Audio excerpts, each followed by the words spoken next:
Hey gamers, when you think RPGs, most of you probably jump straight to The Witcher, Skyrim, or Baldur's Gate. And yeah, those are legendary games for a reason. But beyond those big names, there are tons of underrated RPGs that deserve some love too. Today, I'm shining a light on those hidden gems. Enjoy the video. If you haven't played Pillars of Eternity, I'm seriously jealous. You're looking at one of the best RPGs ever made, crafted by the legends who brought us Fallout New Vegas. But instead of a post-apocalyptic world, here you dive into a slow-burn, full-on fantasy. At first, you probably won't understand anything, but the more you play, complete main and side quests, and dive into the culture and history of the Pillars of Eternity world, the more hooked you'll get. You'll start piecing together what's going on.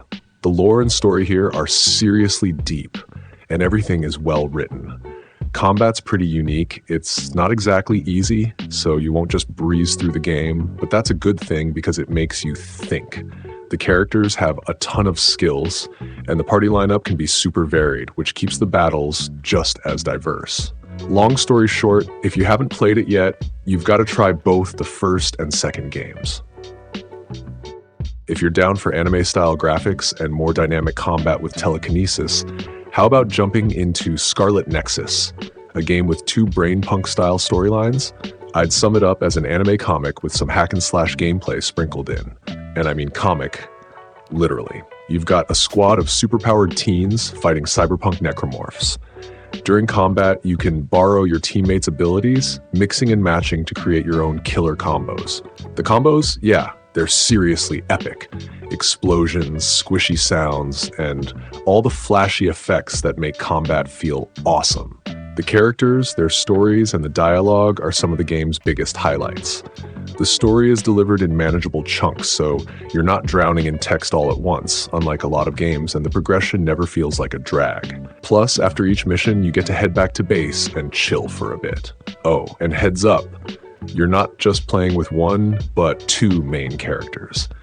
Their stories cross paths, but there's still plenty of mystery to keep you hooked. To fully dive into the plot and catch all the details, you'll want to run through both storylines. Here's a game I'm pretty sure everyone missed: Deathbound, an action RPG where science and religion collide. The main feature? Swapping between 4 different shells on the fly. Shells are basically classes. You can throw some spells as a mage, switch to a knight to parry attacks, and finish things off as a rogue with a spear.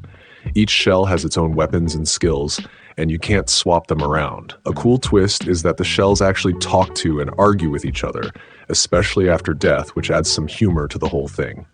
The game takes about 8 to 10 hours to beat, so it won't eat up your life. Fun fact, unlike Miyazaki's games, this one comes loaded with tons of lore. Descriptions for everything. Characters, shells, weapons, you name it. It's kind of neat, but you'll probably end up skipping most of it because there's just way too much. Still, it's a pretty fun ride. Plus, this is the studio's first game, and they really nailed it right off the bat. Does anyone even remember Nightingale? The game looked pretty solid in the trailers with its mix of magic, but sadly, it kind of faded away for many. That's a shame though, because to my surprise, the devs didn't give up on it and kept working on improving the project. If you didn't know, at launch, it was pretty rough to play. FPS was low even on high-end GPUs, and the optimization was terrible. However, over the course of more than 6 months since release, the devs have been fixing bugs and gradually getting the game into a better state. For those unfamiliar with the game, here's the rundown. It's not a full-blown RPG, but more of a survival RPG hybrid. This means you've got survival elements like base building and crafting various items. But there's also progression, leveling up your character to get stronger. That's in there too. Plus, you can explore different locations, fight monsters and bosses, and enjoy the graphics, which are absolutely stunning. Yeah, I said at the start we wouldn't mention The Witcher, but this is kind of not The Witcher. It's Thronebreaker. The story takes place alongside the books and adds a lot of depth to the Witcher universe. Queen Maeve's adventure turned out to be surprisingly interesting. There's a ton of moral choices and plot twists that keep you hooked. Honestly, the storyline here feels way more meaningful and engaging than even the original Witcher. The choices are tough and full of gray areas, and if you try to play like a typical RPG, pleasing everyone, you'll basically get slapped in the face right away. The game quickly teaches you that in war, you gotta act like it's war. At first, you try to be good and just, but as the story goes on, you, just like the protagonist, start going darker, seeking revenge, executing, and killing without a second thought. To be honest, I've rarely seen something like this, where the plot doesn't hold back, and that's pretty damn cool. If you're craving something bigger and in first person, but don't want it to be Skyrim or Fallout, definitely give The Outer Worlds a shot. It's from Obsidian, the same crew that brought you Pillars of Eternity, only it's fresher. This game is an absolute gem with a unique world, charming graphics, and wild gameplay options where you can play from a total sweetheart to a downright evil villain, wiping out entire cities. At first glance, the game totally gives off Borderlands vibes with its colorful palette, casual dark humor, hilarious weapons, and an absurd amount of explosives scattered around the locales. You get a vibrant, original world populated with quirky characters, a solid plot, packed with tough choices from several evils, and all the factions, reputations, dialogues, and other goodies that come with the genre. But don't think the main story gets completely lost in the humor. There's room for some serious themes as well. You'll come across some pretty sad tales. Overall, it's a true diamond in the rough that many have overlooked. So if you haven't played it yet, I highly recommend checking it out. Want even more shooter action? Yeah, looking for a place to grind? Then welcome to Outriders. This game had a rough launch, taking in some serious flack, but overall it's still a solid title. Well, if you're playing solo and not in co-op mode. 3 years later, it's still rocking in terms of single-player gameplay. I'm totally satisfied with the game. It has decent mechanics, plenty of opportunities for farming, item collecting, and of course, building your own character build. That's all you really need. Plus, throw in some great graphics, and you end up with a pretty enjoyable game. If you're looking for something similar but with other players around, then either jump into Warframe or The First Descendant. Both are awesome. Not in the mood to grind, but craving moral choices, a killer setting, and a dope atmosphere? Then the Thaumaturge is where you need to be. Welcome to Poland. Straight from the devs who had a hand in crafting the third Witcher, but later broke away from CD Projekt Red. We're chilling in Warsaw against the backdrop of the 19th century. During these rough times for the Poles, they're dealing with some unfriendly visitors from the Russian Empire. And we're playing as Viktor Szulski, a dude with a unique gift, Thaumaturgy, because he can chat it up with evil spirits. Plus, he often throws down with them in brawls. The game boasts an awesome vibe of that era. Stunning, detailed locations packed with various landmarks and intriguing spots. The gameplay here revolves around walking and combat.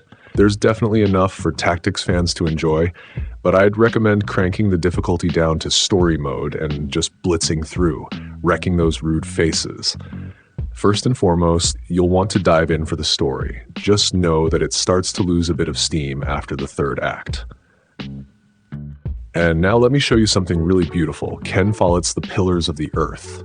This game is based on the book of the same name, which sadly I haven't read, but after playing the game I've got an irresistible urge to check it out. The game looks pretty unique, kind of like an interactive book.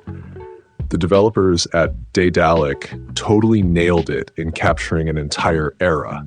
By the way, this is England in the 10th century, where fierce wars are raging and poverty and conspiracies are everywhere. The story spans quite a long time, like 30 to 40 years, so you'll see your characters grow older, age, have kids, and then their kids will have kids. This really makes you feel connected to the characters, by the way, and there are 3 of them. The game itself is also split into 3 big books, and at the start of the next one, you'll see how your choices affected the story and what's coming next.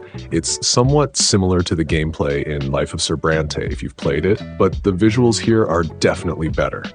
In short, it's totally worth trying out as a role-playing adventure. What if I told you there's an RPG with Deadlock vibes?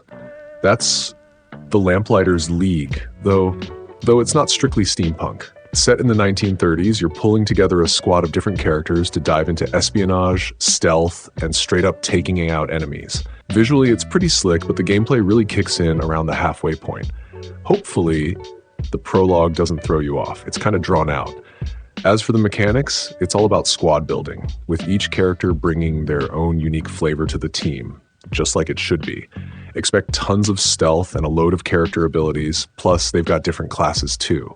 Some might say it's like XCOM in a new skin, but nah, it's a whole different beast. You'll get it once you dive in, and technically speaking, it's got a solid performance.